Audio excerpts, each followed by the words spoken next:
مجلس نہیں ہو رہی ہے وہاں، مگر ملائک کہتے ہیں کم سے کم وہ زمین تو موجود ہے جہاں پر حسین کا تذکرہ ہو رہا تھا، اس زمین پر مجھے لے کر چلو۔ لہذا ملائک آتے ہیں اور اس جگہ پر آتے ہیں جہاں پر ذکر حسین ہوتا ہے، وہاں پر آنے کے بعد اپنے پروں کو معطر کرتے ہیں، اس کے بعد پھر واپس پلٹ کر جاتے ہیں۔ آپ دیکھیں جہاں آنے کی تمنا اور آرزو ملک کرے اسے فرش اعلیٰ کہا جاتا ہے۔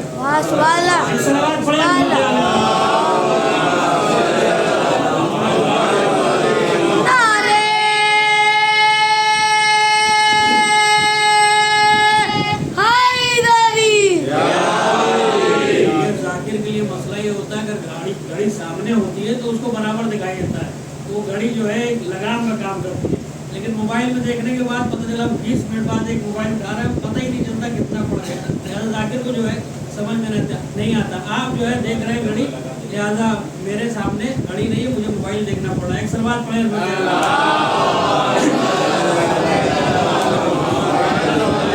اب دیکھیں امام حسین کے لیے جو ذکر ہوتا ہے، اس کا جو ثواب ہوتا ہے وہ لاجواب ہے، اس کا کوئی جواب نہیں ہے۔ ایصال ثواب مرحومین کے لیے کرنا چاہیے، والدین کے لیے، اپنے اپنے مرحومین کے لیے ایصال ثواب کرنا چاہیے۔ آپ دیکھیں باپ کی اتنی عظمت ہے، حدیث میں نبی نے فرمایا کہ ہر انسان کے 3 باپ ہوتے ہیں۔ آپ نے ایک ہی سنا ہوگا، مگر نبی نے فرمایا ہر انسان کے 3 باپ ہوتے ہیں۔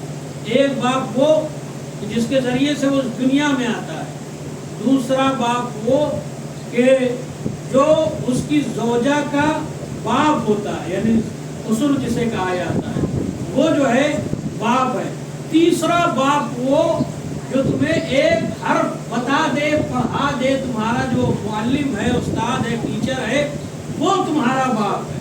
اب دیکھیں یہ جو ہے اتنی عظمت ہے۔ اور اس کے علاوہ اہل بیت امام علی کے لیے کہا نبی نے کہ میں اور علی اس امت کے باپ ہیں۔ تو ایصال ثواب مرحومین کے لیے کرنا چاہیے۔ مرحومین جب تک دنیا میں رہتے ہیں انسان، تب تک ان کے پاس چارہ ہوتا ہے، وہ اپنے لیے ثواب کا انتظام کرتے ہیں، مگر جب اس دنیا سے چلے جاتے ہیں تو پھر وہ جو ہے بے چارے ہو جاتے ہیں۔ لہٰذا ان کے لیے ایصال ثواب ہونا چاہیے۔ ایک سلوات پڑھیں رحمت علیہ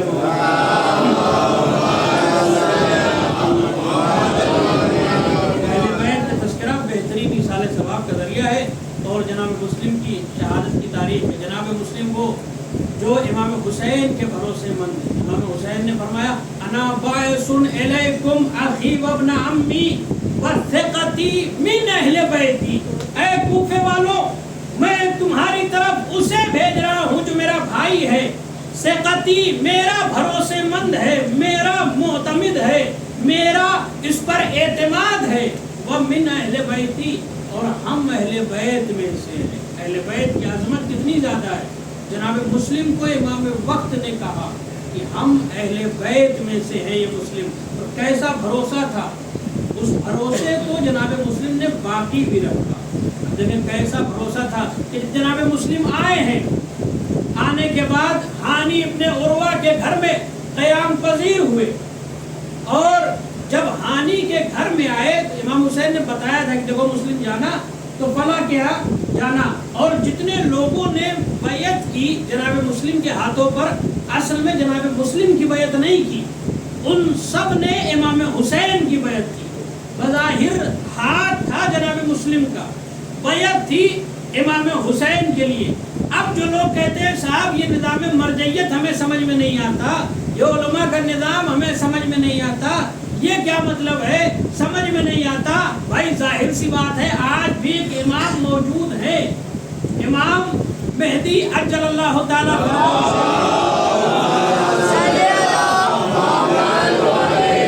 پردے غیب میں ہے۔ اب ہمارا بھی فریضہ ہے کہ ہم اپنے وقت کے امام کی بیعت کریں۔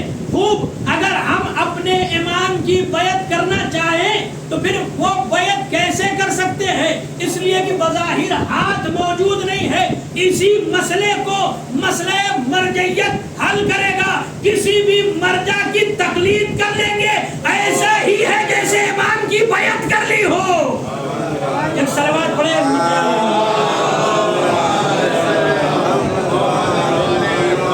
جناب مسلم آئے کوفے، اس کے بعد لوگوں نے بیعت کیا، 18,000 سے زائد لوگوں نے بیعت کی اور جناب مسلم جناب ہانی ابن عروہ کے گھر میں مقام پذیر ہوئے. جیسے ہی آئے ابن زیاد واپس آیا، جب وہ جو ہے بصرہ سے واپس کوفے اسے منتقل کیا گیا، جو کوفے کا حاکم ہے وہ نظام کو سنبھال نہیں پا رہا ہے. مسلم کوفے آ چکے ہیں، لہذا یزید نے خط لکھا عبید اللہ ابن زیاد کو کہ تم جاؤ کوفے کی کمان اپنے ہاتھ میں سنبھالو اور جو کوفے کا حاکم ہے اسے عزل کر دو. لہذا تمہیں بصرہ کی بھی حکومت دی جاتی ہے، کوفے کی بھی حکومت دی جاتی ہے. جیسے ابن زیاد آ گیا، ابن زیاد کو معلوم ہوا کہ کوفے میں ہانی ابن عروہ جو ایک بڑی شخصیت تھی کوفے کی، لہذا ہانی سے ملاقات کرنے کے لیے عبید اللہ ابن زیاد آیا. ہانی کی طبیعت خراب تھی. اس سے پہلے کہ ابن زیاد آتا، آپ دیکھیں امام حسین کا بھروسہ کیسا تھا جناب مسلم کے اوپر. اس سے پہلے کہ ابن زیاد آتا، جناب مختار، جناب ہانی ابن عروہ، جناب مسلم، سلیمان ابن سرد خزائی، جتنے بھی بڑے بڑے نامور تھے کوفے کے، سب نے کہا کہ مسلم تم پردے کے اس پار ہو جاؤ. جیسے ہی عبید اللہ ابن زیاد آئے گا ملعون، اور جب میری احوال پرسی کرے گا میں 3 مرتبہ پانی مانگوں گا. جب میں پانی مانگوں تم سمجھ جانا کہ موقع یہی ہے اور پیچھے سے حملہ کرنا، ابن زیاد کا کام تمام ہو جائے گا. یہ تمام شخصیت ہانی کے گھر میں موجود تھی، لہذا پس پردہ تھی. جیسے ہی ابن زیاد اپنا لشکر لے کر، سپاہیوں کو لے کر آیا ہانی ابن عروہ کے گھر میں اور احوال پرسی کی، جناب ہانی نے سمجھا یہی موقع ہے بلانے کا، لہذا پانی پانی پانی کہا، مگر جناب مسلم نکل کر باہر نہیں آئے. جناب مسلم نے اور ان کے ساتھیوں نے ابن زیاد کے اوپر حملہ نہیں کیا. جب ابن زیاد نے دیکھا کہ بار بار پانی مانگ رہے ہیں، بار بار پانی مانگ رہے ہیں، جبکہ پانی ان کے قریب میں ہے، اس کے بعد بھی پانی مانگ رہے ہیں، سمجھ گیا یہ کہ کوئی نہ کوئی مسئلہ ہے، جان کو خطرہ ہے. فوراً وہاں سے اس نے اپنے آدمیوں کو لیا اور لے کر جو ہے وہاں سے ہانی کے گھر سے باہر آ گیا. جب باہر آ گیا تو جناب مسلم کو ہانی نے بلایا اور تمام جو بڑے بڑے تھے سب کو بلایا. جناب مختار آئے، سلیمان ابن سرد خزائی آئے اور کہا کہ اے مسلم، جب ہم نے کہا تھا کہ تم ابن زیاد کے اوپر حملہ کر دینا، تم نے حملہ کیا کیوں نہیں؟ اب دیکھیں حسین کا بھروسہ ایسا ہوتا ہے، عام انسان ہوتا سوچتا کہ ہمیں قتل کرنے کے لیے بصرہ سے کوفہ آیا ہے، پہلے حملہ کرو، اسی کا قصہ تمام کرو. مگر یہ جو ہے مکتب اہل بیت کے پروردہ تھے، یہ اہل بیت کے گھرانے کے تھے، ان کے اوپر حسین نے بھروسہ کیا. جیسے ہی ہانی نے کہا تم نے قتل کیوں نہیں کیا، تم نے مارا کیوں نہیں، جناب مسلم ابن عقیل نے کہا کہ اے ہانی، میں کیسے ابن زیاد ملعون کو مار دیتا جبکہ اس نے ابھی ہمارے اوپر کوئی ظلم نہیں کیا، ہمیں قتل نہیں کیا، لہذا ہم اہل بیت کا شیوہ یہ ہے کہ ہم جرم سے پہلے ظالم کو سزا نہیں دیتے. یہ ہے مکتب اہل بیت کے پروردہ. یہ محسوس کرنے کی چیز ہے. جناب مسلم کربلا نہیں گئے تھے مگر اپنے وجود میں کربلا کو سمائے ہوئے تھے. جناب مسلم کربلائی نہیں تھے مگر اپنے وجود کے اندر حسین کی تعلیمات رکھتے تھے. آج آپ دیکھیں بہت سے لوگ کربلا جاتے ہیں مگر ہر سال جاتے ہیں، ان کے وجود کے اندر تعلیمات حسین نہیں ہے. جب تک وہاں ہے عہد و پیمان واپس پلٹ کر آئے وہی کوفے والوں کی حرکت شروع کر دیتے ہیں. آپ دیکھیں جناب مسلم ایسے جو کربلا نہیں گئے مگر کربلا نہ جا کر بھی اپنے وجود کے اندر کربلائی کردار رکھے ہوئے ہیں. ایسے ہوتے ہیں حسین جس پر بھروسہ کریں وہ ایسے ہوتے. ہاں غدر و جناب مسلم کی شہادت کی تاریخ ہے. جناب مسلم نے اہل بیت کی راہ میں اپنا سب کچھ قربان کر دیا. پوری نسل جناب مسلم نے امام حسین کی راہ میں قربان کر دی. جناب مسلم کے 4 بیٹے تھے. دو بیٹے کربلا میں تھے، امام حسین کی طرف سے قربان ہو گئے، دو بیٹے جناب مسلم کے ساتھ آئے تھے، دو بیٹیاں تھیں جو شام غریبہ میں اونٹ سے پامال ہو کر شہید ہو گئے، عتیقہ اور عتقہ، جس کے لیے جب شام غریبہ میں آگ کا طوفان آیا اور جناب زینب نے، کلثوم نے بچوں کو ڈھونڈنا شروع کیا، کیا دیکھا؟ ایک جگہ پر دو بچیاں آپس میں بغل گیر ہے۔ جیسے ہی جناب زینب نے ان بچیوں کو دیکھا، کیا کہا؟ آواز دی، واہ مسلمہ، ہائے مسلم، تمہاری بچیاں عتیقہ اور عتقہ بھی ہمیں چھوڑ کر چلی گئی۔ لا تعداد بچوں کی قبر جناب زینب نے، جناب کلثوم نے اس رات شام غریبہ میں بنائی ہے، جس میں جناب مسلم کی دو بیٹیاں تھیں، جسے جناب مسلم بہت چاہتے تھے۔ جیسے ہی جناب مسلم کی خبر شہادت امام حسین نے دی ہے نا، خیمے میں کوہرام برپا ہو گیا۔ ایک مرتبہ جناب امام حسین آتے ہیں مسلم کی بچیوں کے پاس، جناب مسلم کی بچیوں کو قریب بلاتے ہیں، سر پر دست شفقت پھیرنا شروع کرتے ہیں۔ بچیاں سمجھدار تھی، اہل بیت کے گھرانے کی تھی، لہذا آواز دی، اے چچا جان، آپ تو ایسے میرے ساتھ سلوک کر رہے جیسے کسی یتیم کے ساتھ کیا جاتا ہے۔ ارے میرے بابا کی تو خیر ہے، میرے بابا مسلم کی تو خیر ہے، ہاں آزاد رہو۔ یہ تو جناب مسلم کی بچیاں تھیں کہ امام حسین ابھی زندہ ہیں، انہوں نے ان کے سر پر دست شفقت پھیر دیا۔ میں کہوں گا مولا، آج آپ نے مسلم کی بچیوں کے اوپر دست شفقت پھیرا، مگر عصر عاشور جب ملائن آئیں گے، سکینہ کو تماچے لگائیں گے، کانوں سے گوشوارے کھینچیں گے، کوئی سکینہ کے سر پر دست شفقت پھیرنے والا نہیں ہوگا۔ سکینہ آواز دے گی، بابا میں سمجھ گئی یتیمی کسے کہتے ہیں۔ ہاں آزادارو، جناب مسلم کے بچوں کا تذکرہ کرنا ہے، چند باتیں ہیں، میں ممبر چھوڑ رہا ہوں۔ اے لیجئے، جناب مسلم کے دو بچے محمد اور ابراہیم جناب مسلم کے ساتھ آئے تھے۔ جناب مسلم کی شہادت کے بعد دونوں بچے اسیر ہو گئے، چھوٹے چھوٹے پھول جیسے بچے تھے۔ آج روز شہادت ہے، جناب مسلم پر ان کے بچوں پر گریہ کریں گے، اللہ عظیم اجر عنایت فرمائے گا۔ ہاں آزادارو، محمد اور ابراہیم زندان میں ہیں۔ ایک مرتبہ محمد نے ابراہیم سے کہا، آج جب دروغہ زندان آئے گا تو ہم اس کو آشنا کریں گے کہ ہم کس کے گھرانے سے ہیں۔ جیسے ہی دروغہ زندان آیا، محمد جو بڑے تھے، محمد نے کہا کہ اے دروغہ زندان، کیا تم محمد کو جانتے ہو؟ کہا کس محمد کی بات کرتے ہو؟ محمد نے کہا جس کا تم کلمہ پڑھتے ہو۔ کہاں؟ وہ تو میرے آقا ہیں، میرے رسول ہیں، ہم انہی کے گھرانے کے ہیں، ہم محلے بنی ہاشم سے ہیں۔ جیسے ہی دروغہ زندان نے سنا، آواز دی، ہم تمہیں رہا کر دیں گے مگر یہاں سے دور چلے جانا۔ دروغہ زندان نے تالا کھول دیا، دونوں بچے وہاں سے دور نکل گئے، پورے دن کوفے میں ٹہلتے رہے، باہر جانے کا کوئی راستہ سمجھ میں نہیں آیا۔ ادھر ابن زیاد کو خبر ہو گئی تھی کہ مسلم کے بچے زندان سے نکل چکے ہیں، دروغہ زندان کو قتل کر دیا، سپاہیوں کو چھوڑ دیا کہ جا کر مسلم کے بچوں کو گرفتار کر کے لایا جائے۔ ہاں آزادارو، کوفے کا ایسا ماحول ہے، دن بھر بچے چلتے رہے، کوفے کے باہر نہ جا سکے۔ جب رات ہونے لگی تو چڑھ کر ایک پیڑ پر بیٹھ گئے۔ وہیں پر ایک عورت آئی تھی پانی بھرنے کے لیے، جیسے اس نے پانی میں بچوں کا عکس محسوس کیا، دیکھا کوئی چاند سے دو بچے ہیں جس کا عکس پانی پر پڑ رہا ہے، لہذا آواز دی، تم کون ہو؟ بچے نیچے آئے، ڈرتے ہوئے کہا کہ ہم اہل بیت کے گھرانے کے ہیں، ہم محمد کے گھرانے کے ہیں۔ یہ مومنہ تھی، بچوں کو اپنے گھر لے کر چلی آئی، کہا گھبراؤ نہیں، تمہیں کچھ نہیں ہوگا، صبح ہوگی ہم تمہیں تمہارے گھر پہنچوا دیں گے۔ اے لیجئے، بچوں کو لایا ہے، اس عورت اپنے گھر لے کر آئی ہے۔ لانے کے بعد اس نے کھانا چن دیا دسترخوان پر، کہا کھانا کھا لو۔ بچوں نے کھانا کھایا، پانی پیا، ابھی سو ہی تھے تھوڑی دیر بچے، اتنے میں محمد کی آنکھ کھلی۔ محمد نے ابراہیم سے کہا، اے ابراہیم، ہم نے خواب میں دیکھا ہے میرے بابا آئے ہیں، میرے بابا مسلم کہہ رہے محمد گھبراؤ نہیں، ان قریب مجھ سے ملنے والے ہو۔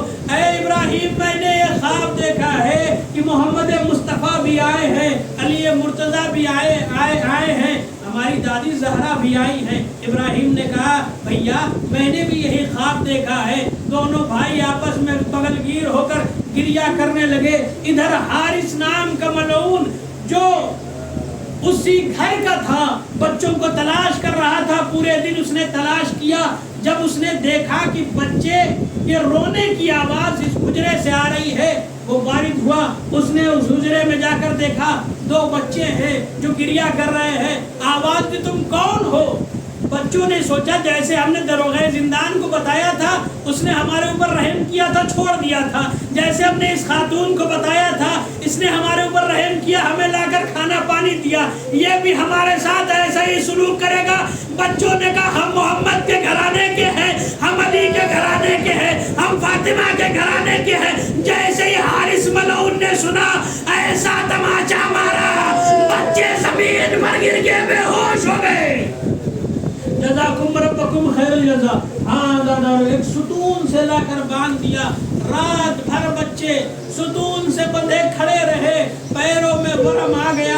ہاں دادارو بچوں کو لیا ہے، لینے کے بعد دریا کے کنارے آیا، آواز دی ہم تمہیں قتل کر دیں گے، تمہارا سر ابن زیاد کے پاس لے کر جائیں گے، وہ ہمیں سونے اور چاندی سے نوازے گا، ہم تمہارے سر کی قیمت لگائیں گے۔ بچوں نے کہا تمہیں جتنا مال دنیا چاہیے مجھے چھوڑ دو، مجھے میرے آقا حسین تک پہنچا دو، میں اپنے آقا سے تمہیں مال دنیا دلا دوں گا۔ ہاں دادارو بچوں نے کہا، مگر اس حارث نے کوئی بات نہیں سنی۔ ایک مرتبہ کہا مرنے کے لیے تیار ہو جاؤ۔ شاعر کہتا تلوار چمکتی تھی تو ہٹ جاتے تھے بھائی، پھر دوڑ کے بھائی سے لپٹ جاتے تھے بھائی۔ مسلم کی نشانی ہے۔ ہاں زادارو جیسے ہی حارث نے کہا جو چھوٹا ہے اسے پہلے ہم قتل کریں گے، محمد آگے بڑھے۔ محمد نے کہا نہیں میں بڑا ہوں، میری غیرت گوارا نہیں کرتی، بڑے بھائی کے سامنے تم چھوٹے بھائی کو قتل کرو، لہٰذا میرے سر کو پہلے کاٹ دو۔ چھوٹے بھائی آگے بڑھے، اس نے کہا میرے سر کو پہلے کاٹ دو۔ اے لیجئے، اس نے محمد کو لیا، لینے کے بعد سر و تن میں جدائی کر دی۔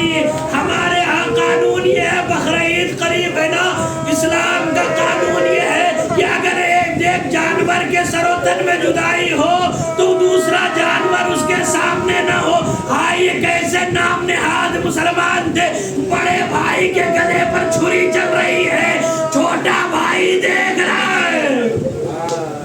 اجرکم اللہ، اجرکم اللہ۔ اے لیجئے، محمد کے سر و تن میں جدائی ہو گئی، محمد کے جنازے کو پانی پر پھینک دیا، پھر چھوٹے بھائی کے سر و تن میں جدائی ہونے لگی۔ مقاتل یہ کہتے ہیں جب محمد کے سر و تن میں جدائی ہوئی، اس نے پانی میں محمد کا جنازہ پھینکا ہے، محمد کا جنازہ سطح آب پر رکا رہا۔ ہوتا یہ ہے جنازہ لاش پانی میں غرق ہو جاتی ہے، مگر محمد کا جنازہ پانی کی سطح پہ رکا رہا۔ جیسے ہی دوسرے بھائی ابراہیم کے سر و تن میں جدائی ہوئی، ابراہیم کا لاشا بھی پانی پر آیا، دونوں بھائیوں نے آپس میں ایک دوسرے کو بغل گیر کیا، پانی میں غرق ہو گئے۔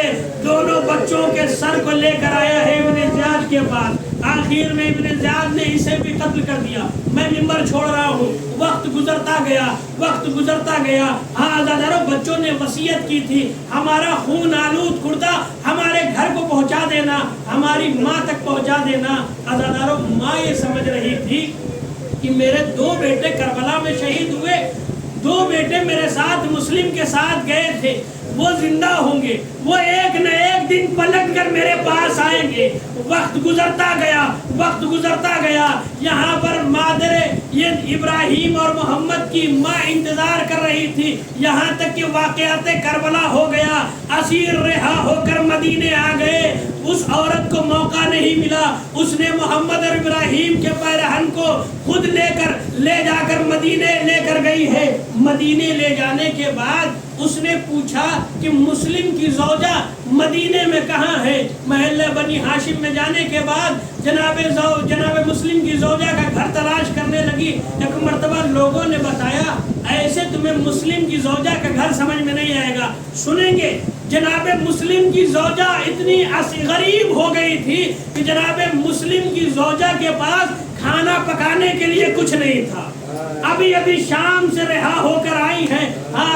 کچھ دن جناب سید سجاد کے ساتھ تھی, کچھ دن جناب زینب کے ساتھ تھی, مگر جب اپنے گھر آتی تھی پکانے کے لیے کچھ نہیں تھا. مدینے والوں نے کہا ایسے سمجھ میں نہیں آئے گا, جب شام ہو جائے اور سب کے گھروں سے دھواں اٹھنے لگے, جس گھر سے دھواں نہ اٹھے سمجھ لو مسلم کا گھر ہے. یہ عورت انتظار کرنے لگی, جب دھواں نہ اٹھا زوجہ مسلم کے قریب گئی, زوجہ مسلم کو محمد ابراہیم کا کرتا دیا. زوجہ مسلم نے اپنے ہاتھوں سے سلا ہوا کرتا دیکھا, پہچان گئی, کرتے کو کلیجے سے لگایا, آواز دی مسلم, ارے میں دونوں بچوں کے انتظار میں ابھی تک زندہ تھی, اب میں زندہ رہ کر کیا کروں گی. ایک آواز بلند کی, روح قفس انصری سے پرواز کر گئی. سید سجاد آگے بڑھے, آواز دی واہ مسلمہ, واہ غریبہ. مسلمہ اپنے اپنا پورا کنبہ حسین راہ میں قربا بس یاد منتظر انا للہ و انا الیہ راجعون. رضن بقضاء تسلیم الجبر اللهم اغفر للمؤمنين والمؤمنات والمسلمين والمسلمات والاحياء منهم والاموات والاموات انك مجيب الدعوات انك على كل شيء قدير. آپ حضرت سے گزارش ہے کہ ایک مرتبہ سورہ الحمد, 3 مرتبہ سورہ اخلاص کی تلاوت فرما کر شاہین فاطمہ بنت سید احسن علی کاظمی اور یاور سلطان بنت احسن نواب سید احسن علی کاظمی ابن قاسم حسین, ابرار حسین ابن سجاد حسین, سید جواد علی کاظمی ابن قاسم حسین بروی